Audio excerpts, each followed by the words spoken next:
ANB news में तुहाडा स्वागत है। अज असीं चर्चा करांगे कि आखिर जिहड़ा गुरु साहब की बेअदबी हुई सी उस बेअदबी की जांच नूं लैके सेंटर की एजेंसी CBI वो इस जिद ते लगी हुई है कि जांच असीं करांगे, क्योंकि पंजाब सरकार ने सानूं लिख के दिता सी कि इस मसले ते जांच CBI करे।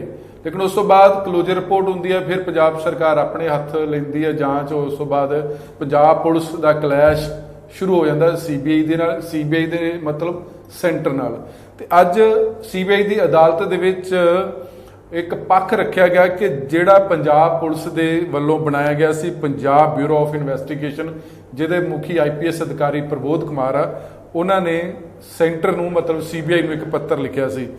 ਉਹਦੇ ਮਸਲੇ ਤੇ ਅੱਜ ਉਹ ਪੱਖ ਰੱਖਿਆ ਗਿਆ ਤੇ ਉਸ ਮਸਲੇ ਤੇ ਕੋਰਟ ਨੇ ਪੰਜਾਬ ਸਰਕਾਰ ਨੂੰ ਨੋਟਿਸ ਜਾਰੀ ਕਰ ਦਿੱਤਾ ਗਿਆ ਕਿ ਪਹਿਲਾਂ ਇਸ ਪੱਖ ਦੀ ਸਥਿਤੀ ਸਪਸ਼ਟ ਕੀਤੀ ਜਾਵੇ। ਇਹ ਪੂਰਾ ਕੀ ਮਸਲਾ, ਇਹ ਕੀ ਅੜਿੱਕਾ, ਇਸ ਸੰਬੰਧੀ ਅੱਜ ਸਾਡੇ ਨਾਲ ਸਟੂਡੀਓ ਦੇ ਵਿੱਚ ਮਹਿਮਾਨ ਨੇ ਗਗਨ ਪ੍ਰਤੀਕ ਸਿੰਘ ਬੱਲ। ਉਹਨਾਂ ਤੋਂ ਹੀ ਪੂਰਾ ਪੱਖ ਸਮਝਣ ਦਾ ਯਤਨ ਕਰਾਂਗੇ ਕਿ ਆਖਰ ਇਹ ਲੜਾਈ ਕਿੰਨੀ ਕੀ ਵਾਜਬ ਆ, ਕਿੰਨੀ ਕੀ ਗੈਰ ਵਾਜਬ ਆ, ਕਾਨੂੰਨ ਕੀ ਕਹਿੰਦਾ, इस मतलब की असीं गलबात करेंगे। बल साहब बहुत बहुत स्वागत है।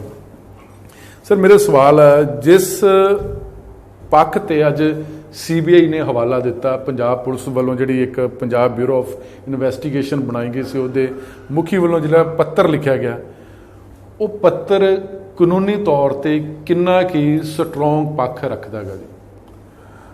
इदां जी बेनती है कि फैक्ट्स तो रिकॉर्ड तो पहला ही आए सन जी जी। जो इन्होंने क्लोजर रिपोर्ट दी है उस तो बाद proceedings CBI court London CBI court Mohali चलदियां रही जी जी। यह फैक्ट्स उत्थे भी रिकॉर्ड ते आए थे कि जी एक letter special director BOI Punjab वालों गई है CBI नूं, पर मिसलीनियस एप्लीकेशन सेंटर से चलदियां रही सी जी। हुण जदों फ्लैश पॉइंट आ गया, जो CBI ने कहा कि जी SIT कॉन्स्टिट्यूट जो दोबारा हुई है 20th of April 2020 जी जी तो रिस्ट्रेन किया जाए। फिर अक्यूज़ जिहड़े सीगे वो भी आ गए जी, उन्होंने भी एप्लीकेशन लगा दी है कि जी पंजाब की जिहड़ी SIT है या पंजाब पुलिस नूं उन्होंने रिस्ट्रेन किया जाए इन्वेस्टिगेशन करन तो। जी जी।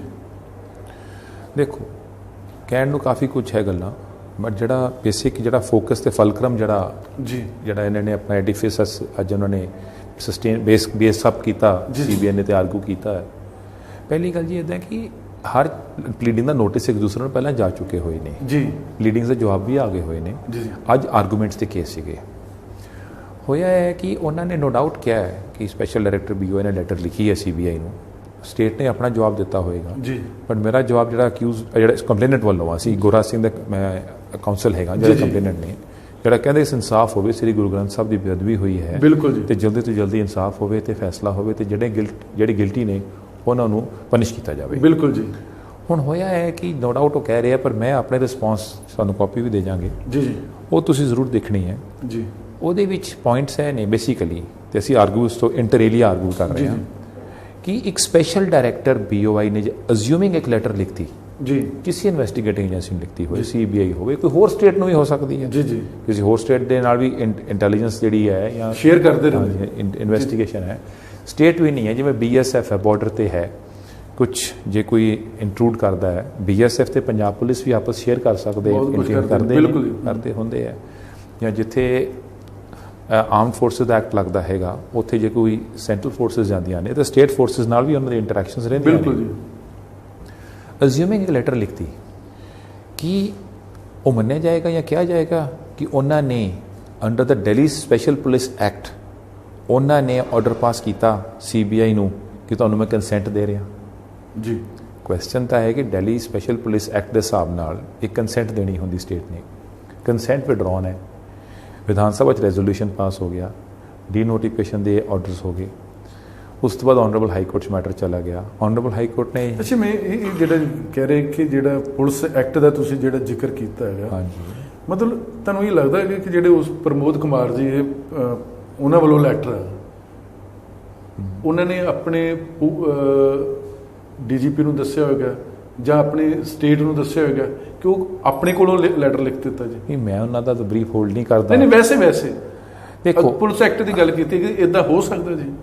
नहीं ਇਹ ਤੁਸੀਂ ਆਪਣੀ ਪਾਵਰ ਯੂਜ਼ ਕਰ ਲਓ ਲੈਟਰਲੀ ਦਾ, ਕਿਉਂਕਿ ਇਹਦਾ ਮਤਲਬ ਤੇ ਹੋਇਆ ਨਾ ਕਿ ਸਰਕਾਰ ਕਹਿੰਦੀ ਕਿ ਅਸੀਂ ਜਿਹੜਾ 2015 ਤੱਕ ਹੁਣ ਤੱਕ ਇਨਸਾਫ ਨਹੀਂ ਮਿਲਿਆ, ਅਸੀਂ ਇਨਸਾਫ ਦੇਣਾ, ਪਰ ਇਹ ਜਿਹੜਾ ਲੈਟਰ ਹੈ ਇਹਦਾ ਮਤਲਬ ਹੈ ਕਿ ਤੁਸੀਂ ਸੀਬੀਆਈ ਨੂੰ ਆਪਣੇ ਹੱਥ ਵੱਢ ਕੇ ਦੇ ਦਿੱਤੇ।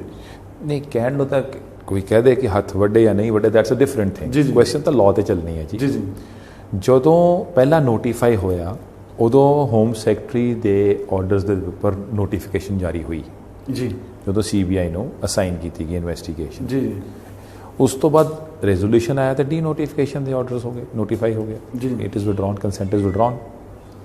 ਕੰਸੈਂਟ ਵਿਡਰਾ ਹੋ ਗਈ, ਉਹ ਆਨਰੇਬਲ ਹਾਈ ਕੋਰਟ 'ਚ ਮੈਟਰ ਚਲਾ ਗਿਆ ਜੀ। ਆਨਰੇਬਲ ਹਾਈ ਕੋਰਟ ਨੇ 25/1/2019 ਨੂੰ ਮੈਟਰ ਡਿਸਾਈਡ ਕਰਤਾ ਜੀ। ਉਹਦੇ ਵਿੱਚ ਕਹਿਤਾ ਕਿ ਜਿਹੜੇ ਇਹਨਾਂ ਨੇ ਰੈਜ਼ੋਲੂਸ਼ਨ ਪਾਸ ਹੋਇਆ ਜਾਂ ਜਿਹੜਾ ਵਿਡਰਾਨ ਹੈ ਜੀ, ਉਹਨੂੰ ਵੈਲਿਡ ਕਹਿਤਾ ਆਨਰੇਬਲ ਹਾਈ ਕੋਰਟ ਨੇ, ਉਹਨੂੰ ਲੀਗਲ ਤੇ ਵੈਲਿਡ ਹੋ ਗਿਆ। ਐਸ SLP की बात ही ਇਹਨਾਂ ਨੇ CBI ਵਾਲੇ ਵੈਂਟ ਇਨਟੂ ਸੁਪਰੀਮ ਕੋਰਟ, ਉਹਦੇ ਉਸ ਆਰਡਰ ਨੂੰ ਚੈਲੰਜ ਕੀਤਾ, ਉਹ SLP ਡਿਸਮਿਸ ਹੋ ਗਈ। ਉਹਦੇ ਖਿਲਾਫ ਉਹਨਾਂ ਨੇ ਕਹਿੰਦੇ ਸੀ ਰਿਵਿਊ ਲਗਾ ਦਿੱਤੀ ਹੈ ਜੀ। ਰਿਵਿਊ ਲੱਗੀ ਹੈ ਮਾਰਚ ਦੇ ਮਹੀਨੇ ਦੀ। ਬਿਲਕੁਲ ਜੀ। ਮੈਂ ਪਿਛਲੀ ਡੇਟ ਤੇ ਐਪਲੀਕੇਸ਼ਨ ਸਪੈਸੀਫਿਕਲੀ ਦੇਤੀ ਸੀ, ਕਿਉਂਕਿ ਮੈਨੂੰ ਸੀ ਕਿ ਇਹਨਾਂ ਨੇ ਇਹ ਕਹਿਣਾ ਹੈ ਤੇ ਪਹਿਲਾਂ ਹੀ ਮੈਂ ਆਪਣੇ ਦੇਖ ਲਿਆ, ਇਹਨੂੰ ਆਈ ਵਾਸ ਟ੍ਰਾਈਂਗ ਟੂ ਅਸੈਸ ਇਟ, ਇਹਨੂੰ ਪਹਿਲਾਂ ਹੀ ਅਸੀਂ ਪ੍ਰੀਐਮਪਟ ਕਰੀਏ ਸਿਚੁਏਸ਼ਨ ਨੂੰ ਕਿ ਆਪਣਾ ਜਾ ਕੇ ਨਾ ਕਹਿਣ ਕਿ ਇਟ ਇਜ਼ ਪੈਂਡਿੰਗ ਐਡਜੂਡੀਕੇਸ਼ਨ। ਜੀ ਜੀ। ਉਹ ਕਹਿੰਦੇ ਇਟ ਇਜ਼ ਪੈਂਡਿੰਗ ਐਡਜੂਡੀਕੇਸ਼ਨ। ਐਡਜੂਡੀਕੇਸ਼ਨ ਜਦੋਂ ਮੈਟਰ ਫੈਸਲੇ ਤੇ ਐਡਜੂਡੀਕੇਟ ਹੋ ਰਿਹਾ ਹੋਵੇ, ਉਹ ਡਾਇਰੀ ਨੰਬਰ ਲੱਗਿਆ ਹੋਇਆ ਹੈ, ਐਪਲੀਕੇਸ਼ਨ ਦਾ ਨੰਬਰ ਰਜਿਸਟਰ ਵੀ ਨਹੀਂ ਹੋਇਆ ਜੀ, ਤੇ ਉਹੀ ਮੈਂ ਐਪਲੀਕੇਸ਼ਨ ਮੂਵ ਕੀਤੀ ਤੇ ਅੱਜ ਫਰਸਟ ਆਰਗੂਮੈਂਟ ਜਦੋਂ ਸ਼ੁਰੂ ਹੋਇਆ ਆਈ ਰੇਜ਼ ਦੈਟ ਪੁਆਇੰਟ ਕਿ ਸਾਡੀ ਐਪਲੀਕੇਸ਼ਨ ਦਾ ਜਵਾਬ ਦਿਓ, ਰਿਸਪੌਂਡ ਟੂ ਦਿਸ ਜੀ।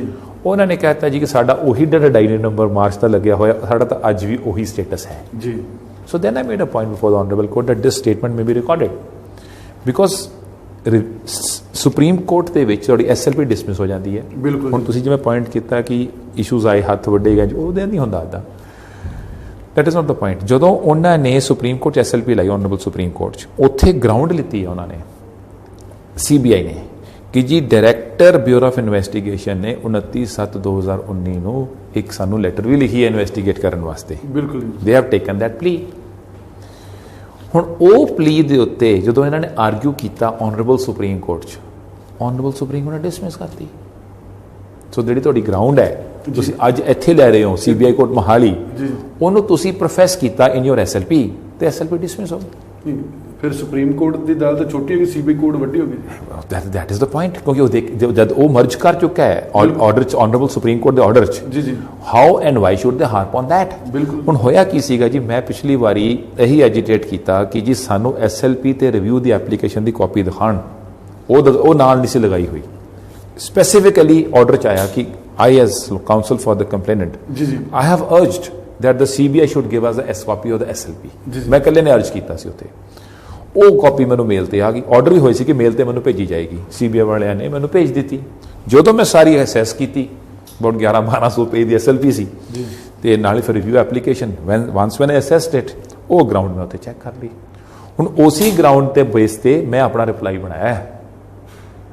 ਕਾਪੀ ਸਿਰਫ ਮੈਨੂੰ ਆਈ, ਮੈਂ ਉਸ ਤੇ ਰਿਪਲਾਈ ਸਟੇਟ ਨੇ ਕਾਪੀ ਨਹੀਂ ਮੰਗੀ, ਤੇ ਉਹਨਾਂ ਨੇ ਪਤਾ ਨਹੀਂ ਹੋਏ ਜਾਂ ਨਾ ਹੋਏ, ਆਈ ਡੋਂਟ ਨੋ। ਸਟੇਟ ਉੱਥੇ ਪਾਰਟੀ ਸੀਗੇ, ਉਹਨਾਂ ਕੋਲ ਹੋ ਸਕਦੀ ਹੈ, ਨਹੀਂ, ਆਈ ਡੋਂਟ ਨੋ ਉਹਨਾਂ ਨੇ ਕੀਤਾ ਕਿ ਨਹੀਂ ਕੀਤਾ, ਆਈ ਡੋਂਟ ਨੋ। ਤੁਸੀਂ ਤੇ ਪਾਰਟਿਕੂਲਰ ਇੱਕ ਹੈ ਕਿ ਜਿਹੜੇ ਵੀ ਹੈ ਗੋਰਾ ਜੀ ਕਿ ਇਨਸਾਫ ਚਾਹੀਦਾ, ਲੇਕਿਨ ਉਸ ਤੋਂ ਵੱਡੀ ਜ਼ਿੰਮੇਵਾਰੀ ਸਟੇਟ ਦੀ ਹੈ। ਉਹ ਵੀ ਆਪਣਾ ਕੇਸ ਕਰ ਰਹੇ ਚੰਗੀ ਤਰ੍ਹਾਂ, they are fighting it from the ਬੜਾ ਅੱਛਾ ਲੜ ਰਹੇ ਸਾਰੇ ਆਪਣਾ। ਸਾਰੇ ਦੇਖੋ, as a counsel, as a lawyer, ਹਰ ਪਾਰਟੀ ਆਪਣਾ ਵਕੀਲ ਜਿਹੜਾ ਹੁੰਦੇ ਨੇ, ਲਾਇਰਸ ਡੂ ਦੇਅਰ ਬੈਸਟ। ਜੀ। ਮੈਂ ਆਪਣੇ ਪੁਆਇੰਟ ਆਫ ਵਿਊ ਤੇ ਮੰਗੀ, ਕਿਉਂਕਿ ਉਹਨਾਂ ਨੇ ਉੱਥੇ ਆਨਰੇਬਲ ਸੁਪਰੀਮ ਕੋਰਟ 'ਚ ਉਹਨਾਂ ਨੇ ਉਦੋਂ ਕਾਪੀ ਲਿੱਤੀ ਹੋਏਗੀ ਤੇ ਉਹਨਾਂ ਕੋਲ ਕਾਪੀ ਹੋਏਗੀ ਵੀ, ਉਹ ਵੀ ਆਰਗੂ ਕਰਨਗੇ ਤਾਂ ਉਹ ਵੀ ਕਰਨਗੇ, they will also do it. But ਮੈਂ ਸੇ ਲੈ ਲਈ ਸੀ ਪੁਆਇੰਟ ਤੇ I have taken it as a ground in my reply to the CBI's application. ਅੱਛਾ, ਇੱਕ ਬਲਸੇ ਹੋਰ, ਜਦ ਇੱਕ ਵਾਰ ਇਹਨਾਂ ਨੇ CBI ਨੇ ਕਲੋਜ਼ਰ ਰਿਪੋਰਟ ਦੇ ਦਿੱਤੀ ਹੈਗੀ, ਫਿਰ ਇਹਨਾਂ ਦੀ ਜਿਹੜੀ ਕੇਸ ਲੜਨ ਦੀ ਜਿਹੜੀ ਦੁਬਾਰਾ ਜਿਹੜੀ ਇੱਛਾ ਉਹ ਜਾਗ ਗਈ। ਜਦ ਤੁਸੀਂ ਕਹੇ ਕਿ ਇੱਕ ਵਾਰ ਕੇਸ ਤੁਸੀਂ ਬੰਦ ਕਰਤਾ, ਕਲੋਜ਼ ਕਰਤਾ, ਫਿਰ ਤੁਹਾਨੂੰ ਲੱਗਦਾ ਕਿ CBI ਨੂੰ ਪਿੱਛੇ ਹਟ ਜਾਣਾ ਚਾਹੀਦਾ ਕਿ ਜੇ CBI ਤੇ ਵੀ ਪ੍ਰੈਸ਼ਰ ਹੈ, ਜਾਂ ਕਾਨੂੰਨੀ ਤੌਰ ਤੇ ਇੱਕ ਵਾਰ ਜਿਹੜਾ ਵਕੀਲ ਸੀ ਧਿਰ, ਉਹ ਕਹਿੰਦੀ ਮੈਂ ਨਹੀਂ ਕੇਸ ਲੈਣਾ, ਮੈਂ ਆਪਣੀ ਰਿਪੋਰਟ ਦੇ ਦਿੱਤੀ, ਫਿਰ ਵਾਰ-ਵਾਰ ਜਿਹੜਾ ਇੰਟਰਵੀਨ ਕਰਨਾ ਹੈਗਾ, ਉਹ ਕਿੰਨਾ ਕਿ ਕਾਨੂੰਨੀ ਤੌਰ ਤੇ CBI ਦਾ ਜਿਹੜਾ ਪੱਖ ਮਜ਼ਬੂਤ ਹੈ। ਅੱਛਾ, ਮੈਂ ਉਹੀ ਗੱਲ ਬੇਨਤੀ ਕਰਦਾ ਜੀ, ਕਿਉਂਕਿ ਇਹ 4 ਜੁਲਾਈ 2019 ਨੂੰ ਜਿਹੜੀ CBI ਦੀ ਕਲੋਜ਼ਰ ਰਿਪੋਰਟ ਰਜਿਸਟਰ ਹੋ ਕੇ ਟੇਕਅਪ ਹੋਈ ਸੀਗੀ ਲਰਨਡ CBI ਕੋਰਟ ਮੋਹਾਲੀ ਪਿਛਲੇ ਸਾਲ। ਜੀ ਜੀ। ਕੁਝ ਦਿਨ ਪਹਿਲਾਂ, ਉਸ ਤੋਂ ਪਹਿਲਾਂ ਫਾਈਲ ਕੀਤੀ ਸੀਗੀ। ਹੁਣ ਕਲੋਜ਼ਰ ਰਿਪੋਰਟ ਮੈਂ ਪਹਿਲਾਂ ਵੀ ਬੇਨਤੀ ਕੀਤੀ ਹੈ ਕਿ ਜਿਹੜੀ ਕਲੋਜ਼ਰ ਰਿਪੋਰਟ ਹੈ ਨਾ ਜੀ, ਉਹਦੇ ਵਿੱਚ ਉਹਨਾਂ ਨੇ ਇਹ ਲਿਖਿਆ ਹੈ, ਸੋ ਫਾਰ ਹਾਲੀ ਤੱਕ ਕੋਈ ਐਸਾ ਕਲੂ ਨਹੀਂ ਆਇਆ ਜਿੱਥੋਂ ਅਕਿਊਜ਼ ਦੀ ਇਨਕ੍ਰਿਮੀਨੇਸ਼ਨ ਬਣਦੀ ਹੋਵੇ ਤੇ ਜਿਹੜੀ ਉਹਨਾਂ ਦੇ ਖਿਲਾਫ ਇਹ ਚਲਾਨ ਭਰ ਸਕਣ। ਜੀ ਜੀ। ਹਾਲੀ ਤੱਕ ਸੋ ਫਾਰ ਦੇ ਹੈਵਨਟ ਰਿਸੀਵਡ ਐਨੀ ਸੱਚ ਇਨਕ੍ਰਿਮੀਨੇਸ਼ਨ। ਜੀ ਜੀ। ਐਸੇ ਇਸ਼ੂਜ਼। ਸੋ ਜੇ ਉਹਨਾਂ ਨੇ ਕਿਹਾ so far that means till 4th of July ਨਾ ਜਿੱਦਣ ਜਾਂ 28 29 ਬਿਲਕੁਲ ਉਸ ਡੇਟ ਤੱਕ ਸੋ ਫਾਈਲ ਕਰਤਾ ਜੀ। ਸੋ ਫਾਰ ਉਸ ਡੇਟ ਤੱਕ ਉਹਨਾਂ ਕੋਲ ਕਲੂ ਨਹੀਂ ਹੈ। ਜੀ ਜੀ। ਉਸ ਤੋਂ ਬਾਅਦ ਇਹਨਾਂ ਦੀ ਐਪਲੀਕੇਸ਼ਨ ਖੁਦ ਲਗਾਉਂਦੇ ਨੇ ਉਸੇ ਕੋਰਟ 'ਚ ਕਿ ਪ੍ਰੋਸੀਡਿੰਗ ਨੂੰ ਇਹਨੂੰ ਅਬੇਅੰਸ ਰੱਖ ਲਓ। ਸੀਬੀਆਈ ਵਾਲੀ ਕੋਰਟ 'ਚ ਸੀਬੀਆਈ ਦੇ ਵੱਲੋਂ ਐਪਲੀਕੇਸ਼ਨ ਆਂਦੀ ਹੈ ਇਸੀ ਕੋਰਟ 'ਚ ਉੱਥੇ ਉਸ ਦਿਨ ਆਂਦੀ ਜਿੱਦਣ ਪੰਜਾਬ ਸਰਕਾਰ ਦੀ ਜਿਹੜੀ ਇੱਕ ਐਸਆਈਟੀ ਰਣਬੀਰ ਸਿੰਘ ਖੱਟੜਾ ਦੀ ਗਵਾਹੀ 'ਚ ਬੰਦੀ ਜਦ ਉਹ 7 ਕੀ ਲੋਕ ਫੜ ਲੈਂਦੇ ਨੇ ਉਸ ਦਿਨ ਸੀਬੀਆਈ ਦੁਬਾਰਾ ਪਾ ਦਿੰਦੀ ਹੈਗੀ। ਉਸ ਤੋਂ ਪਹਿਲਾਂ ਵੀ ਲਾਈ ਹੈ ਇਹਨਾਂ ਨੇ ਐਪਲੀਕੇਸ਼ਨ ਜਦੋਂ ਫਾਈਲ ਕੀਤੀ ਨਾ 4/7 ਨੂੰ। ਜੀ ਜੀ। ਉਸ ਤੋਂ ਬਾਅਦ ਉਹਨਾਂ ਨੇ ਐਪਲੀਕੇਸ਼ਨ ਲਗਾਈ ਉੱਥੇ ਕਿ ਇਸ ਨੂੰ ਪ੍ਰੋਸੀਡਿੰਗ ਨੂੰ ਅਬੇਅੰਸ ਰੱਖਿਓ। ਜੀ ਜੀ। ਕਿ ਅਸੀਂ ਪ੍ਰੋਸੀਡਿੰਗ ਇਨੀਸ਼ੀਏਟ ਕਰ ਰਹੇ ਹਾਂ ਇਨਵੈਸਟੀਗੇਸ਼ਨ ਦੇ ਪੁਆਇੰਟਸ ਤੇ।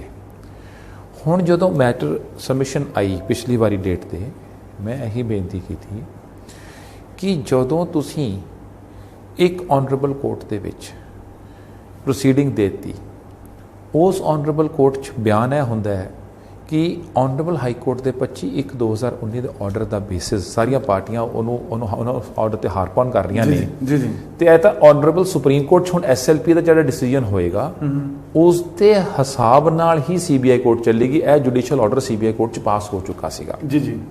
ਮੀਨਿੰਗ ਦੇਅਰ ਬਾਏ whether CBI has a right to investigate or not as figure ਲਿਖੇ ਹੋਏ ਹੈ ਜਿਮਨੀ ਆਰਡਰ ਦੇ ਵਿੱਚ whether they have a right to investigate or not ਉਹ ਕੰਟੀਂਜੈਂਟ ਹੈ decision of honourable Supreme court ਤੇ। ਤੇ ਇਹ ਵੀ ਲਿਖਿਆ ਗਿਆ ਕਿ then there honored CBI court shall proceed in accordance with the law। ਜੋ ਵੀ ਡਿਸੀਜਨ ਹੋਏਗਾ ਉਹਨਾਂ ਪ੍ਰੋਸੀਡ ਕਰਨਗੇ।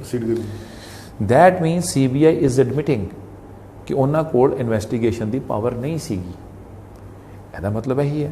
ਤੇ ਜਦੋਂ ਆਨਰੇਬਲ ਸੁਪਰੀਮ ਕੋਰਟ 'ਚ ਗਏ ਉੱਥੇ ਸਟੇ ਐਪਲੀਕੇਸ਼ਨ ਲਗਾਈ ਉਹ ਤਾਂ ਜਦੋਂ ਮੈਂ ਦੇਖੀ ਹੈ ਉਹ ਸਟੇ ਮਿਲੀ ਨਹੀਂ ਹੈਗੀ। ਉਹ ਸਟੇ ਮਿਲੀ ਨੂੰ ਡਿਕਲਾਈਨ ਹੋ ਗਈ। ਜੇ ਸਟੇ ਐਪਲੀਕੇਸ਼ਨ ਮੰਗੀ ਸੀ ਜੀ ਜੀ honourable High court decision the that means ਉਹ ਐਡਮਿਟ ਕਰਦੇ ਹੋਏ ਹੈਗੇ ਆ ਕਿ ਉਹਨਾਂ ਕੋਲ ਪ੍ਰੋਸੀਡ ਦੀ ਪਾਵਰ ਨਹੀਂ ਹੈ ਤਾਂ ਹੀ ਸਟੇ ਮੰਗਣਗੇ। ਬਿਲਕੁਲ। ਹੁਣ 25/1/2019 ਤੋਂ ਲੈ ਕੇ 20 ਫਰਵਰੀ 2020 ਤੱਕ ਜਦੋਂ supreme court honourable Supreme court SLP dismiss ਹੁੰਦੀ ਹੈ ਉਸ ਡੇਟ ਤੱਕ ਸਟੇ ਨਹੀਂ ਹੈ ਸੀਬੀਆਈ ਕੋਲ ਆਨਰੇਬਲ ਹਾਈ ਕੋਰਟ ਦੇ ਫੈਸਲੇ ਦੇ ਖਿਲਾਫ। ਜੀ। ਆਨਰੇਬਲ ਹਾਈ ਕੋਰਟ ਦਾ ਫੈਸਲੇ ਦੇ ਲਾਸਟ 8 ਲਾਈਨਾਂ ਕੀ ਨੇ?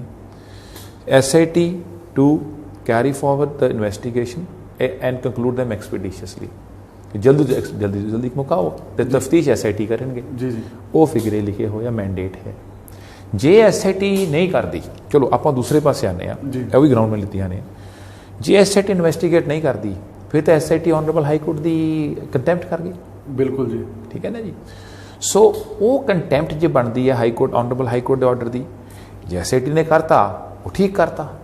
ਜੇ ਨਹੀਂ ਕਰਦੀ SIT ਤੇ SIT ਨੇ ਤਾਂ ਫਿਰ ਕੰਟੈਂਪਟ ਕਰ ਚੁੱਕੇ ਸੀਗੇ। ਬਿਲਕੁਲ ਜੀ। ਫਿਰ दैट मीन्स ਉਹਨਾਂ ਨੇ ਜਿਹੜੀ ਡਿਊਟੀ ਤੇ ਕੰਪਲਾਇੰਸ ਹੈ ਆਨਰੇਬਲ ਹਾਈ ਕੋਰਟ ਦੇ ਆਰਡਰ ਦੀ ਉਹਨੇ ਬੜੀ ਜਸਟੀਫਾਈਡ ਤਰੀਕੇ ਨਾਲ ਕੀਤੀ ਹੈ। ਹੁਣ ਉਸ ਆਰਡਰ ਦੀ ਆਨਰੇਬਲ ਹਾਈ ਕੋਰਟ ਦੇ ਆਰਡਰ ਦੀ ਮੈਂਡੇਟ ਦੀ ਕੰਪਲਾਇੰਸ ਕਰ ਰਿਹਾ ਕੋਈ ਉਹਨੂੰ ਹੁਣ ਅਕਿਊਜ਼ਡ ਕਹਿੰਦੇ ਆ ਕਿ ਉਹ ਸਟੇ ਕੀਤੀ ਜਾਵੇ। How can the accused go and ਸੇ ਕਿ SIT should not do it once when the honorable high court has directed it to do it। ਤੇ ਐਕਸਪੀਡੀਸ਼ੀਅਸਲੀ ਕਿਹਾ ਤੇ SIT ਕਨਸਟੀਟਿਊਟ ਹੋਈ ਹੈ 20 ਅਪ੍ਰੈਲ 2020 ਤੋਂ ਦੁਬਾਰਾ। ਪਹਿਲਾਂ ਵੀ ਉਹਨਾਂ ਕੋਲ ਸੀਗੀ ਹੁਣ ਇਹ ਪਲੀ ਲੈਂਦੇ ਆ ਕਿ ਇਹਨਾਂ ਨੇ ਬਹੁਤ 4 ਦਿਨ ਚ ਲਗਾਤੀ 5 ਦਿਨ ਚ ਕਰਤੀ। ਇਹਨਾਂ ਕੋਲ ਤਾਂ ਇਨਵੈਸਟੀਗੇਸ਼ਨ ਦੀ ਜਿਹੜੀ ਅਸਾਈਨਮੈਂਟ ਸੀ SIT ਨੂੰ ਤਾਂ ਉਦੋਂ ਵੀ ਸੀਗੀ ਉਸ ਟਾਈਮ ਤੇ ਕਿੰਨੀ ਦੇਰ ਉੱਥੇ ਰਹੀ ਹੈ ਉਹਨਾਂ ਕੋਲ ਸਾਰੇ ਰਿਕਾਰਡ ਸਮ ਅਪ ਹੋਏ ਜਿਹੜੇ ਹੁਣ ਹੋਏ ਉਹਨਾਂ ਨੇ ਕਰਕੇ ਸਮ ਅਪ ਕਰਕੇ ਤਾਂ ਉਹਨਾਂ ਰਿਕਾਰਡ ਲਿਖਤਾ। ਜਿਹੜਾ ਅੱਜ ਇਸ ਮਸਲੇ ਦੇ CBI ਨੇ ਵਾਰ-ਵਾਰ ਜਿਸ ਤੇ ਸਟ੍ਰੈਸ ਦਿੱਤਾ ਹੈਗਾ ਹਾਂਜੀ ਕਿ ਜਦ ਜਿਹੜੀ ਫਰਦਰੈਂਸ ਆਫ ਨੋਟੀਫਿਕੇਸ਼ਨ ਲਿਖਿਆ ਇਹਦਾ ਮਤਲਬ ਸਾਹਿਬ ਹੈ ਕਿ ਪੰਜਾਬ ਸਰਕਾਰ ਜਾਣਦੀ ਕਿ ਇਸ ਮਸਲੇ ਦੀ ਜਾਂਚ CBI ਕਰ ਰਹੀ ਹੈ। ਇਹ ਜਿਹੜੀ CBI ਦੀ ਆਰਗੂਮੈਂਟ ਹੈ ਜਾਂ ਦਲੀਲ ਆ ਤੁਹਾਨੂੰ ਲੱਗਦਾ ਹੈ ਕਿ ਇੱਕ ਪਾਸੇ ਕਲੋਜ਼ਰ ਰਿਪੋਰਟ ਦੇ ਦੇਣਾ ਹੈਗਾ ਦੂਜੇ ਪਾਸੇ ਇਹ ਪੱਖ ਰੱਖਣਾ ਹੈਗਾ CBI ਦੀ ਇਮਾਨਦਾਰੀ ਤੇ ਡਾਊਟ ਹੁੰਦਾ ਜਾਂ ਕੋਈ ਪ੍ਰੈਸ਼ਰ ਹੈ? ਨਹੀਂ ਉਹ ਤਾਂ ਮੈਨੂੰ ਤਾਂ ਨਹੀਂ ਪਤਾ ਕੀ ਹੈ ਕਰਦੇ ਨੇ ਬਟ ਉਹ ਤਾਂ ਜਿਹੜੀ ਪ੍ਰੋਸੀਡਿੰਗ ਹੈਗੀ ਹੈ ਕਿ ਉਹ I can't respond to any of the things ਮੈਨੂੰ ਤਾਂ ਪਤਾ ਨਹੀਂ ਇਸ ਗੱਲ ਦਾ ਲੀਗਲੀ ਕਿੰਨਾ ਪਰ ਜਿਹੜਾ ਮੈਂ ਜਿਹੜੀ ਡਾਕੂਮੈਂਟੇਸ਼ਨ ਹੈ ਉਸ ਤੇ ਕਨਫਾਈਨ ਕਰਦੇ ਹਾਂ ਜੀ ਉਹਦੇ ਵਿੱਚ ਇਨਕਨਸਿਸਟੈਂਸੀ ਆ ਜਾਂਦੀ ਹੈ ਜੀ।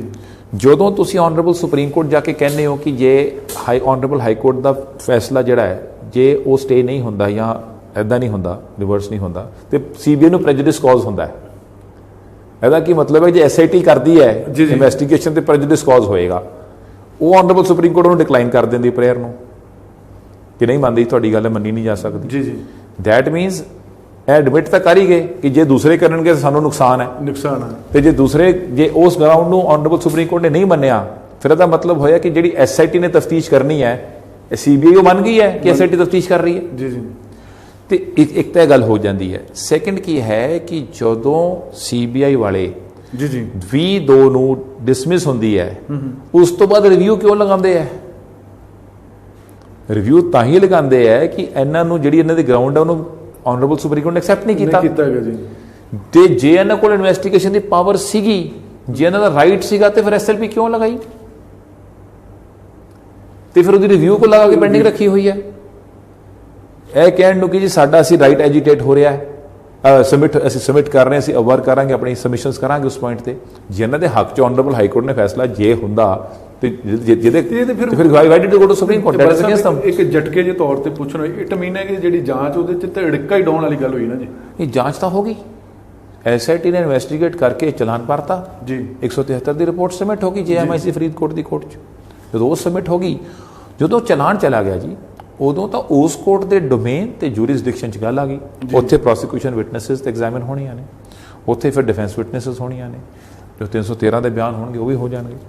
ਮਤਲਬ ਪ੍ਰੋਸੀਡਿੰਗ ਉੱਥੇ ਚੱਲੇਗੀ ਤੇ ਉੱਥੇ ਜੱਜਮੈਂਟ ਜਿਹੜੀ ਆਏਗੀ ਉਸ ਚਲਾਨ ਦੇ ਉੱਤੇ ਤੇ ਵਿਟਨੈਸਿਸ ਤੇ ਗਵਾਹੀਆਂ ਹੋਣਗੀਆਂ। ਹੁਣ ਉਸ ਕੋਰਟ ਜੇਐਮਆਈਸੀ ਕੋਰਟ ਫਰੀਦਕੋਟ ਦੇਖੇਗੀ।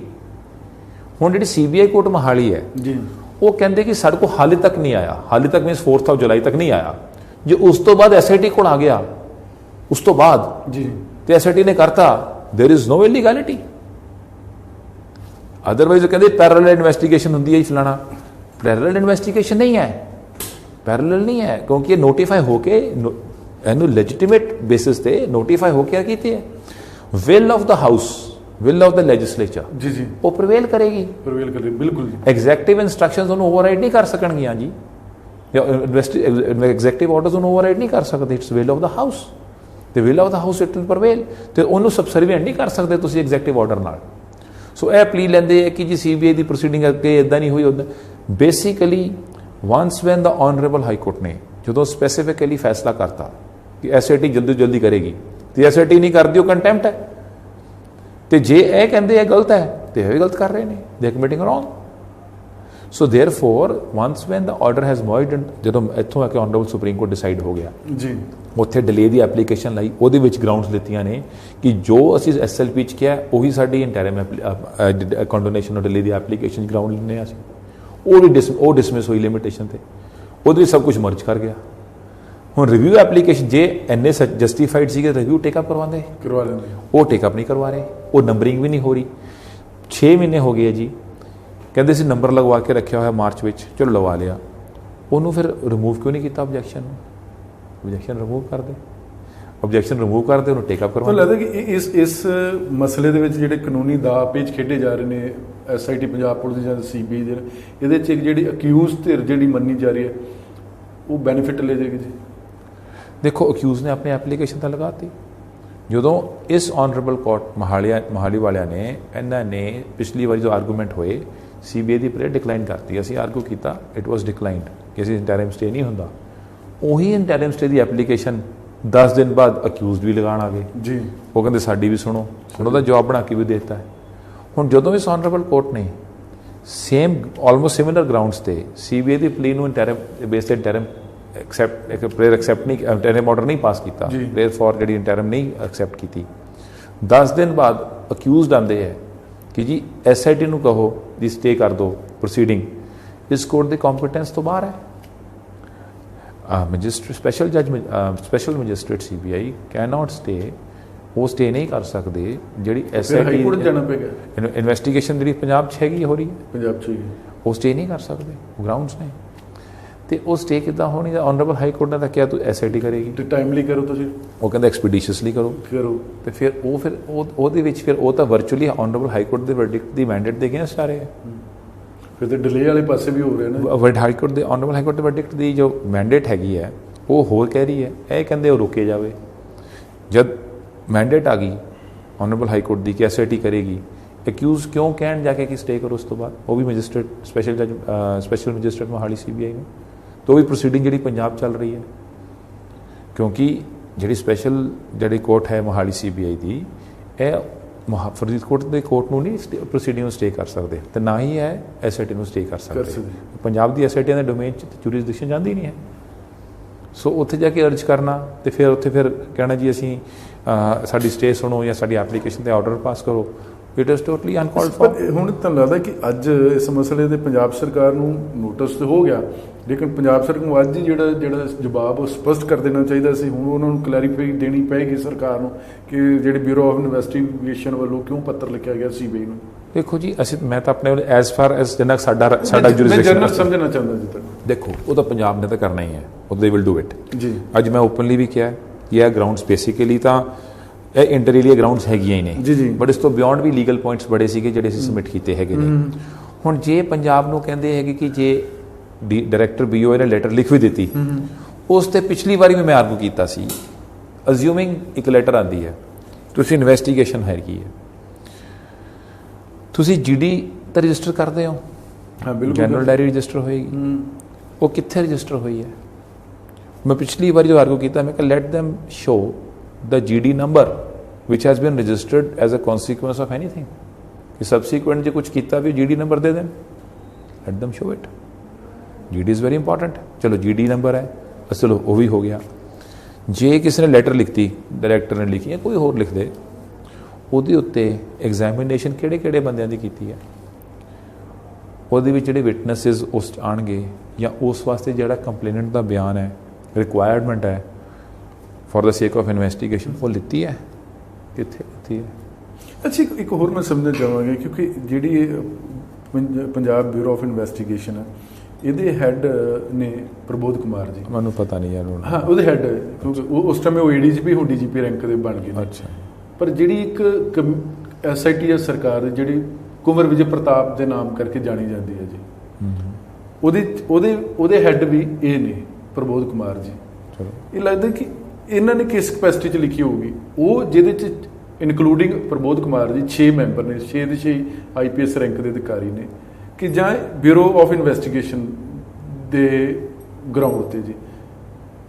ਦੇਖੋ ਜੀ ਹੁਣ ਜਿਹੜੀ ਸਾਨੂੰ ਤਾਂ ਪਤਾ ਨਹੀਂ ਇੰਟਰਨਲੀ ਕੀ ਹੁੰਦਾ, ਕੀ ਕਿਹੜੇ ਕਨਸਟੀਟਿਊਸ਼ਨਸ ਕਿਹੜੇ ਮੈਂਬਰਸ ਨੇ ਜਿਹੜੀ ਕਮੇਟੀ ਕੋਈ ਕਨਸਟੀਟਿਊਟ ਹੋਈਆਂ ਨੇ, I am not aware of that, ਕਿਉਂਕਿ ਮੈਨੂੰ ਨਾ ਆਈਡੀਆ ਨਹੀਂ ਹੈ। ਮੈਂ ਕਹਿੰਦਾ ਜਿਹੜੇ ਡਾਕੂਮੈਂਟ ਸਾਨੂੰ ਕੋਰਟ 'ਚ ਆਉਂਦੇ ਆ ਅਸੀਂ ਉਹੀ ਦੇਖਣੇ ਆ, ਉਹੀ ਦੇਖਣੇ। ਬਿਲਕੁਲ ਦੇਖੋ ਜਿਹੜੇ ਡਾਕੂਮੈਂਟਸ ਆਏ ਨੇ ਜਾਂ ਜਿਹੜਾ ਰਿਕਾਰਡ ਤੇ ਆਏ ਨੇ, ਅੱਜ ਉਹਨਾਂ ਨੇ ਨੋ ਡਾਊਟ ਉਹਨਾਂ ਨੇ ਆਰਗੂਮੈਂਟ ਕੀਤੇ, ਉਸ ਤੇ ਬੇਸਿਕ ਫਰਸਟ ਆਰਗੂਮੈਂਟ ਤੋਂ ਆਈ ਥਿੰਕ ਓਪਨ ਕੀਤਾ ਉਹਨਾਂ ਨੇ ਜੀ, but answer is very clear ਜੀ। ਪਹਿਲੀ ਗੱਲ, ਕੰਸੈਂਟ ਅੰਡਰ ਦਾ ਦਿੱਲੀ ਸਪੈਸ਼ਲ ਪੁਲਿਸ ਐਕਟ ਨਹੀਂ ਬਿਸਟੋ ਹੁੰਦੀ ਇਹਦੇ ਨਾਲ, 1 ਸੈਕਿੰਡ ਆਨਰੇਬਲ ਹਾਈ ਕੋਰਟ ਦਾ ਫੈਸਲਾ ਉਸ ਤੋਂ ਪਹਿਲਾਂ ਆ ਚੁੱਕਾ ਹੋਇਆ। ਜੇ ਇੱਕ ਇੰਟੈਲੀਜੈਂਸ ਏਜੰਸੀ ਜਾਂ ਇੱਕ ਇਨਵੈਸਟੀਗੇਟਿੰਗ ਏਜੰਸੀ ਕੋਈ ਲੀਡ ਕੋਈ ਸ਼ੇਅਰ ਕਰਦੇ ਵੀ ਹੋਣਗੇ, ਹੁੰਦੀਆਂ ਵੀ ਨੇ, ਇਹਦਾ ਮਤਲਬ ਇਹ ਨਹੀਂ ਕਿ ਕੰਸੈਂਟ ਗ੍ਰਾਂਟ ਹੋ ਗਈ। ਨਾਲੇ ਇਸ ਤੇ ਕੀ ਹੈ ਕਿ ਜਦੋਂ ਰੈਜ਼ੋਲੂਸ਼ਨ ਪਾਸ ਹੋ ਗਿਆ, ਪੰਜਾਬ ਗਵਰਨਮੈਂਟ ਨੇ ਡੀਨੋਟੀਫਾਈ ਕਰਤਾ, ਹੋ ਗਿਆ, ਆਨਰੇਬਲ ਹਾਈ ਕੋਰਟ ਦਾ ਵਰਡਿਕਟ ਆ ਗਿਆ, ਤੇ ਉਹ ground honourable Supreme court CBI ਨੇ ਖੜੀ ਲੈ ਕੇ ਤੇ ਪ੍ਰੈਜ਼ੈਂਟ ਕੀਤੀ, ਤੇ ਉਸ ਤੇ ਆਨਰੇਬਲ ਸੁਪਰੀਮ ਕੋਰਟ ਨੇ ਪਲੀ ਡਿਕਲਾਈਨ ਕਰਤੀ। ਫਿਰ ਜਦੋਂ honourable Supreme court matter merge ਕਰ ਚੁੱਕਾ ਹੈ, ਤੇ ਜਿਹੜੀ ਵੀ ਕੋਈ ਲੈਟਰ ਹੈ ਜਾਂ ਕੋਈ ਕੋਰਸਪੋਂਡੈਂਸ ਹੈ ਉਸ ਤੋਂ ਪਹਿਲਾਂ ਹੋਈ ਹੈ, ਤੇ ਜਿਹੜੀ ਉੱਥੇ ਮਰਜ ਕਰਕੇ ਡਿਸਮਿਸ ਹੋ ਚੁੱਕਾ ਹੈ, ਉਹਦੀ ਕੋਈ ਵੈਲਿਡਿਟੀ, ਉਹਨੂੰ ਲੈਣ ਦਾ ਕੋਈ ਫਾਇਦਾ ਹੀ ਨਹੀਂ ਹੈ। ਪਰ CBI ਤੇ ਅੱਜ ਤੱਕ ਕਹੀ ਜਾ ਰਹੀ ਨਾ ਕਿ ਇੱਕ ਮਸਲੇ ਦੀ ਜਾਂਚ ਇੱਕ ਏਜੰਸੀ ਕਰ ਸਕਦੀ। ਦੇਖੋ ਇਹ ਵੀ ਦੇਖੋ ਲਾਅ, ਮੈਂ ਤੁਹਾਨੂੰ ਫॉर एग्जांपल 2 ਰਿਪੋਰਟਸ ਆ ਜਾਂਦੀਆਂ ਇਨਵੈਸਟੀਗੇਸ਼ਨ ਦੀਆਂ, ਜਿਹਨੇ ਟ੍ਰਾਇਲ ਚਾਹੁੰਦਾ ਹੈ they can be clubbed, honourable trial court club ਕਰਕੇ ਫਾਈਨਲ ਜੋ ਡਿਸਾਈਡ ਕਰੇਗੀ, ਇਟ ਕੈਨ ਵੇ ਕਿ which of them is right wrong. So ਇਹ ਨਹੀਂ ਹੈ ਕਿ 2 ਜੇ ਰਿਪੋਰਟਸ ਕਿਤੇ ਨਹੀਂ ਆਈਆਂ ਤੇ ਕਲੱਬ ਨਹੀਂ ਹੋਈਆਂ ਤੇ ਟ੍ਰਾਇਲ ਕੋਰਟ ਚੱਲਿਆ ਨਹੀਂ ਕੇਸ, ਜੀ ਕਲੱਬ ਹੋ ਸਕਦਾ, ਚੱਲ ਸਕਦਾ। ਬਟ ਇੱਥੇ ਜੀ ਇੱਥੇ ਹੈ, ਮੈਂ ਤੁਹਾਨੂੰ ਬੇਨਤੀ ਕਰਾਂਗਾ ਕਿ 4-7 ਤੱਕ ਉਹਨਾਂ ਨੇ ਕਿਹਾ ਸੋ ਫਾਰ ਨੋ ਕਲੂ। ਜੇ ਆਪਾਂ ਹੋਰ ਇਹਨੂੰ ਫਾਈਨਰ ਅੰਡਰਸਟੈਂਡਿੰਗ ਲਈਏ, 4 ਤੱਕ ਨੋ ਕਲੂ। ਉਸ ਤੋਂ ਬਾਅਦ 20/4 ਨੂੰ ਇਹਨਾਂ ਨੇ SIT ਸ਼੍ਰੀ RS ਖੱਟੜਾ DIG ਉਹਨਾਂ ਨੂੰ ਦੇਤੀ। ਉਸ ਤੋਂ ਪਹਿਲਾਂ ਵੀ ਕੁਝ ਟਾਈਮ ਉਹਨਾਂ ਕਾਫੀ ਟਾਈਮ ਪਹਿਲਾਂ ਰਹੀ ਹੈ। ਉਸ ਤੋਂ ਬਾਅਦ ਫਿਰ 20/4 ਨੂੰ ਫਿਰ ਆ ਗਈ, ਉਹਨਾਂ ਨੇ ਸਮ ਅਪ ਕਰਕੇ ਪ੍ਰੈਜ਼ੈਂਟ ਕਰਤੀ। ਜਦ ਪ੍ਰੈਜ਼ੈਂਟ ਹੋ ਗਈ ਤੇ ਉਹਦੇ ਵਿੱਚ ਜਿਹੜੇ ਕਲੂਜ਼ ਹੋਰ ਆਏ ਹੋਰ ਅਸੈਸਮੈਂਟ ਕੀਤੀਆਂ ਹੋਣਗੀਆਂ ਉਹਨਾਂ ਨੇ, ਕੌਨਸਪੀਰੇਸੀ ਦਾ ਐਂਗਲ ਹੈ। ਹੁਣ ਗਰਾਊਂਡ ਇੱਕ ਹੋਰ ਦਿੱਤੀ ਹੈ, ਜਦੋਂ ਪੰਜਾਬ ਗਵਰਨਮੈਂਟ ਨੇ ਨੋਟੀਫਾਈ ਕੀਤਾ ਸੈਂਟਰ ਨੂੰ, CBI ਨੂੰ, ਉਹਦੇ ਵਿੱਚ ਤੁਸੀਂ ਜਿਹੜੀ ਇੰਗਰੀਡੀਐਂਟਸ ਪੜ੍ਹਿਓ, ਜਿਹੜੀ ਨੋਟੀਫਿਕੇਸ਼ਨ ਦਾ ਜਿਹੜੀ ਉਹਨਾਂ ਨੂੰ ਗ੍ਰਾਂਟ ਕੀਤੀ ਹੈ ਕੰਸੈਂਟ, ਉੱਥੇ ਸੈਕੰਡ ਪੈਰਾ ਦੇ ਵਿੱਚ, ਸੈਕੰਡ ਤੇ ਥਰਡ ਪੈਰਾ 'ਚ ਸਟੈਂਜ਼ਾਜ਼ ਆਉਂਦੇ ਹੈਗੇ ਨੇ, ਸਟੈਂਜ਼ਾਜ਼ ਕਿ ਕੌਨਸਪੀਰੇਸੀ ਐਂਗਲ, ਅਬੈਟਮੈਂਟ ਦੇ ਐਂਗਲ ਨੂੰ ਅਸੈਸ ਕਰੋ। ਹੁਣ ਮੈਨੂੰ ਇਹ ਤੁਸੀਂ ਦੱਸੋ ਕਿ ਜਦੋਂ ਇਹ ਕਲੋਜ਼ਰ ਰਿਪੋਰਟ ਦਿੱਤੀ ਹੈ ਕਿ ਇਹ 'ਚ 120B IPC ਇਨਕੋਰਪੋਰੇਟ ਕਰਕੇ ਇਹਨਾਂ ਨੇ ਇਨਵੈਸਟੀਗੇਟ ਕੀਤੀ ਹੈ, ਨਹੀਂ ਕੀਤੀ ਹੋਗੀ। ਉਹ ਦੇਖੋ ਹੁਣ ਕੀ ਹੁੰਦਾ, CBI ਕਾਨੂੰਨੀ ਤੌਰ ਤੇ ਇਹ ਸਾਰੇ ਕੇਸ ਉਹਨੇ ਹਲਕੇ ਦੇ ਤੌਰ ਤੇ ਲਏਗੀ, ਪਤਾ ਨਹੀਂ ਹੁਣ ਉਹਨਾਂ ਨੇ ਕੀ ਹੈ ਪ੍ਰੋਸੀਡਿੰਗ ਜੋ ਵੀ ਹੈ, ਬਟ ਬੇਸਿਕਲੀ ਹੁਣ SIT ਨੇ ਜਦੋਂ ਕੀਤੀ ਹੈ ਉਹਨੇ 120B ਐਡ ਕੀਤੀ ਹੈ। 120B IPC ਇਸ ਚਲਾਨ 'ਚ ਐਡ ਹੋ ਕੇ ਗਈ ਹੈ ਜਦੋਂ ਹੁਣ ਫਰੀਦਕੋਟ ਕੋਰਟ 'ਚ JMIC ਕੋਲ ਗਈ ਹੈ। ਸੋ ਕੌਨਸਪੀਰੇਸੀ ਦਾ ਐਂਗਲ ਤਾਂ SIT ਨੇ ਅਸੈਸ ਕਰਤਾ ਹੈ। ਤੇ ਤੁਹਾਨੂੰ ਲੱਗਦਾ ਕਿਸੇ ਨਾ ਕਿਸੇ ਧਿਰ ਨੂੰ ਜਿਹੜੇ ਬੋਨਾਫਾਈਡ ਫਾਇਦਾ ਮਿਲੇ ਉੱਦਾਂ ਦੀ ਜਿਹੜੀ ਵਿਉਂਤਬੰਦੀ ਜਾਂ ਉਸੇ ਡਾਇਰੈਕਸ਼ਨ ਨੂੰ ਜਿਹੜੀ ਜਾਂਚ ਚੱਲੀ ਹੈਗੀ ਜੀ? ਹਾਂਜੀ, ਕਿਸੇ ਧਿਰ ਨੂੰ ਫਾਇਦਾ ਦਿਵਾਉਣ ਵਾਸਤੇ CBI ਦੀ ਜਾਂਚ ਚੱਲਦੀ? I can't C anything on that. Basically ਮੈਂ ਤਾਂ ਇਹ ਨਹੀਂ ਕਹਿੰਦਾ ਕਿ ਇੱਧਰ ਕਿ ਕਿਸੇ ਗੱਲ ਇੱਧਰ ਉੱਧਰ ਹੋ ਸਕਦਾ। ਬੇਸਿਕਲੀ ਕਿਸੇ ਨੇ ਇਨਵੈਸਟੀਗੇਸ਼ਨ ਆਪਣੇ ਪਰਵਿਊ 'ਚ ਕੀਤੀ, ਆਪਣੇ ਹਿਸਾਬ ਨਾਲ ਕੀਤੀ, ਕਿਸੇ ਇਨਵੈਸਟੀਗੇਟਿੰਗ ਏਜੰਸੀ ਨੇ ਆਪਣੇ ਹਿਸਾਬ ਨਾਲ ਕੀਤੀ। ਬਟ ਜਿਹੜਾ ਕੌਨਸਪੀਰੇਸੀ ਦਾ ਐਂਗਲ ਹੈ ਇਹ ਮੈਂ ਆਪਣੇ ਰਿਪਲਾਈ 'ਚ ਲਿੱਤਾ ਹੈ ਜੀ ਕਿ ਕੌਨਸਪੀਰੇਸੀ ਦਾ ਐਂਗਲ ਉਹ ਅਸੈਸ ਜਿਹੜਾ ਸੀ ਉਹ ਕਰਕੇ ਹੋਣਾ ਸੀ। ਤੇ 120B ਹੁਣ ਲੱਗ ਕੇ ਗਈ ਹੈ SIT ਜਿਹੜੀ ਮਿਸਟਰ RS ਖੱਟਰ ਨੇ ਹੁਣ ਦਿੱਤੀ ਹੈ ਚਲਾਨ ਫਰੀਦਕੋਟ JMIC ਕੋਰਟ 'ਚ। ਇਹ ਤੁਸੀਂ ਕੰਪੇਅਰ ਕਰੋ, ਅਸੈਸ ਕਰ ਲਿਓ। ਸਰ ਮੇਰੀ ਇੱਕ ਹੋਰ ਮੈਂ ਦੁਬਾਰਾ ਸਮਝਣਾ ਚਾਹੁੰਦਾ ਆਪਣੇ ਲਾਸਟ ਸਵਾਲ ਦੇ ਨਾਲ ਕਿ ਉਹ ਕਹਿ ਰਹੇ ਕਿ ਜਦੋਂ ਜਾਂਚ ਵਾਪਸ ਲੈ ਲਈ ਫਿਰ ਪੰਜਾਬ ਬਿਊਰੋ ਇਨਵੈਸਟੀਗੇਸ਼ਨ ਲਿਖਿਆ ਜਾਂਦਾ, ਉਸ ਤੋਂ ਬਾਅਦ ਫਿਰ ਕਲੋਜ਼ਰ ਰਿਪੋਰਟ ਹੋ ਜਾਂਦੀ ਹੈਗੀ ਹੈ। CBI ਦਾ ਇੰਟਰਸਟ ਕੀ ਸ਼ੋ ਹੋ ਰਿਹਾ ਸਰ? ਇਹ ਮੈਨੂੰ ਨਹੀਂ, ਇਨਵੈਸਟੀਗੇਟਿੰਗ ਏਜੰਸੀ ਹੈ, ਹਰ ਬੰਦਾ ਆਪਣੇ ਹਿਸਾਬ ਨਾਲ ਕਰਦਾ। ਜੇ ਦੇਖੋ ਇਨਵੈਸਟੀਗੇਟਿੰਗ ਏਜੰਸੀ ਉਹਨੇ ਕਿ ਸਾਨੂੰ ਕਲੂ ਨਹੀਂ ਮਿਲਿਆ, ਦੂਸਰੇ ਨਾ ਮਿਲਿਆ। ਨਹੀਂ, ਜੇ ਮੈਨੂੰ ਨਹੀਂ ਮਿਲਿਆ ਹੈਗਾ, ਜੇ ਤੁਹਾਨੂੰ ਮਿਲ ਗਿਆ ਹੈਗਾ ਤਾਂ ਤੁਹਾਡਾ ਕੀ ਗੁਨਾਹ ਹੈਗਾ? ਕਮਜ਼ੋਰੀ ਤਾਂ ਮੇਰੀ ਰਹਿ ਗਈ ਨਾ ਜੀ। ਚਲੋ ਉਹਨਾਂ ਨੇ ਹੁਣ ਜਿੰਨਾ ਹੀ ਲਗਾਤਾ, ਅਸੀਂ ਤਾਂ ਐਜ਼ ਕੰਪਲੇਨੈਂਟ ਅਸੀਂ ਆਪਣੇ ਵੱਲੋਂ ਜਾ ਕੇ ਉੱਥੇ ਪ੍ਰੋਸੀਕਿਊਸ਼ਨ ਵਿਟਨੈਸਿਸ ਤੇ ਜਿਹੜੇ ਹੈਗੇ ਉਹ ਹੋਣਗੇ, ਅਸੀਂ ਐਜ਼ ਕੰਪਲੇਨੈਂਟ ਉੱਥੇ ਪੇਸ਼ ਹੋਣਾ ਪ੍ਰੋਸੀਕਿਊਸ਼ਨ ਵਿਟਨੈਸ ਵੱਲੋਂ ਜਦੋਂ ਟ੍ਰਾਇਲ ਕੋਰਟ ਨੇ ਉੱਥੇ ਸਮਨ ਕਰਨਾ। ਤੇ ਅਸੀਂ ਇੱਕੋ ਜਿਹੀ ਚਾਹਾਂਗੇ ਕਿ ਜਲਦੀ ਜਲਦੀ ਐਕਸਪੀਡਾਈਟ ਹੋ ਕੇ conviction we will argue that. ਚਲੋ ਬਲ ਸਾਹਿਬ ਤੁਸੀਂ ਸਾਡੇ ਵੱਲ ਸਮਾਂ ਕੇ ਲਈ ਤੁਹਾਡਾ ਬਹੁਤ ਬਹੁਤ ਧੰਨਵਾਦ ਜੀ। ਇਹ ਮਸਲਾ ਕਿਸੇ ਇੱਕ ਦਾ ਨਹੀਂ ਹੈ, ਮਸਲਾ ਕਿਸੇ ਪਾਰਟੀ ਦਾ ਨਹੀਂ ਹੈ, ਮਸਲਾ ਕਿਸੇ ਸਰਕਾਰ ਦਾ ਨਹੀਂ ਹੈ। ਜੇ ਮਸਲਾ ਤੇ ਉਹ ਗੁਰੂ ਸਾਹਿਬ ਦਾ, ਜਿਸ ਗੁਰੂ ਸਾਹਿਬ ਨੇ ਸਾਨੂੰ ਹਮੇਸ਼ਾ ਸਰਬੱਤ ਦੇ ਭਲੇ ਦੀ ਸਾਨੂੰ ਹਮੇਸ਼ਾ ਅਸੀਂ ਆਸ ਕਰਦੇ ਹਾਂ ਕਿ ਸਰਬੱਤ ਦੇ ਭਲੇ ਦੀ ਅਸੀਂ ਹਮੇਸ਼ਾ ਮੰਗਦੇ ਹਾਂ।